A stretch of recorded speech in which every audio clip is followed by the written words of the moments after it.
All right, so after cutting 3 bushes, we're down to 2 bars. So this is handling these big branches here. That's pretty good.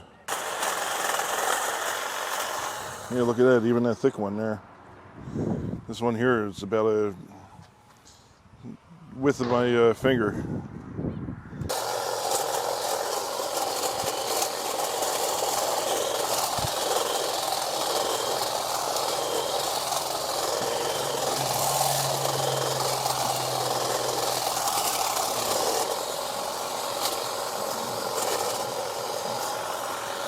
I'm very happy with how long this lasts. So we're down to 1 bar after cutting all these bushes and a couple trees with really thick branches. So very happy with it, and it's still going.